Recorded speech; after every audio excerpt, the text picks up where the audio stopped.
সারা বাংলাদেশে বিএনপির বর্ধিত সভার আমরা আয়োজন করেছি ২৭ ফেব্রুয়ারি। এই বর্ধিত সভাটি আমাদের কাছে, দলের কাছে যেমনি তৃণমূল পর্যায় থেকে গুরুত্বপূর্ণ, ঠিক একইভাবে জাতির সামনেও গুরুত্বপূর্ণ।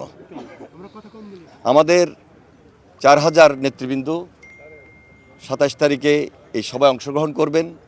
দলের ভারপ্রাপ্ত চেয়ারম্যান তিনি তার উদ্বোধনী বক্তব্য দিবেন। সেখানে আমাদের নেতাকর্মীদের কাছে একটা মেসেজ থাকবে। গণতন্ত্রের ভিতকে শক্তিশালী করাই আমাদের মূল লক্ষ্য। আর গণতন্ত্রের ভিতকে শক্তিশালী করতে হলে আমাদের নিজস্ব একটা ঐক্য প্রয়োজন, যে ইউনিটের ভিত্তিতে আগামী দিনে আমাদের করণীয় কী।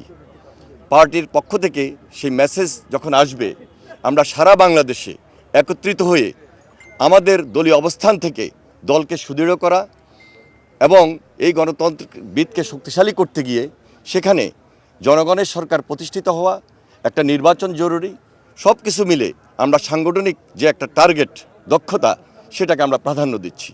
আমার বিশ্বাস ইনশাল্লাহ আমরা সেই টার্গেটে পৌঁছতে সক্ষম হব। আমরা ভবিষ্যৎ বাংলাদেশটা যেন সুন্দর হয় সেই দিকে আমরা বিশেষভাবে নজর রাখছি। এবং ভবিষ্যৎ বাংলাদেশটা সুন্দর হওয়ার জন্য আমাদের করণীয় কী, আমাদের নেতৃবৃন্দের আলাপ আলোচনার পরিপ্রেক্ষিতে আমরা সবাই একত্রিত হয়ে সেই কাজটি সাংগঠনিক দক্ষতার মধ্যে দিয়ে করতে চাই। দেশে এখন সামনে আমরা আশা করছি খুব শীঘ্রই একটি নির্বাচন হবে। তো সেই নির্বাচন সামনে আছে। দেশে এখন বর্তমানে ইন্টারিম গভর্নমেন্ট, তারা কাজ করছেন। আমরা চেষ্টা করছি, আমরা তাদের সার্বিক সহযোগিতা করছি। এখন আমরা কিভাবে এই সময় কাজ করব আগামী দিনগুলোতে, সে ব্যাপারেও আমরা আমাদের তৃণমূল নেতাকর্মীদের মতামত জানতে চাই। এবং সেটাকে মাথায় রেখেই আমাদের চেয়ারম্যান সাহেব, ভারপ্রাপ্ত চেয়ারম্যান সাহেব এই বর্ধিত সভা ডেকেছেন।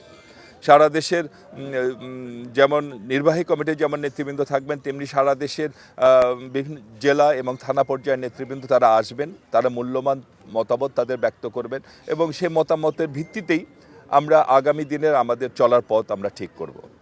তো এখানে আরেকটা জিনিস আমরা মাথায় রেখেছি, যে কথা যে আমাদের শহীদুদ্দিন চৌধুরী আনিস সাহেব বলেছেন যে ষড়যন্ত্র চলতেই পারে, ষড়যন্ত্র চলছে হয়তোবা, কিন্তু নির্বাচনকে নিয়ে আমরা স্পষ্ট ভাষায় জানিয়ে দিতে চাই যে আমরা কোনো রকম টালবাহানা পছন্দ করব না। তার কারণ এদেশের মানুষ দীর্ঘদিন ধরে একটা নির্বাচনের অপেক্ষায়। আগামী দিনে বাংলাদেশের জন্য যে চ্যালেঞ্জগুলো রয়েছে সেই চ্যালেঞ্জ মোকাবেলায় আমাদের যে চলমান ষড়যন্ত্র যেটা রয়েছে সেটা দেশীয় এবং আন্তর্জাতিক, সেই সবগুলোকে অ্যাড্রেস করে কর্মপরিকল্পনা নির্ধারণটাই হলো এই বর্ধিত সভার মূল প্রতিপাদ্য বিষয় আর কি।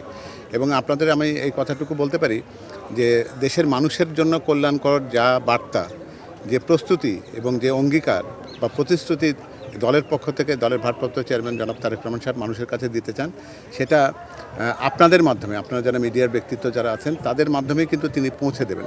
এবং সকালবেলার যে পর্বটি আছে সেখানে আপনাদের সবারই সেখানে আমন্ত্রণ থাকবে।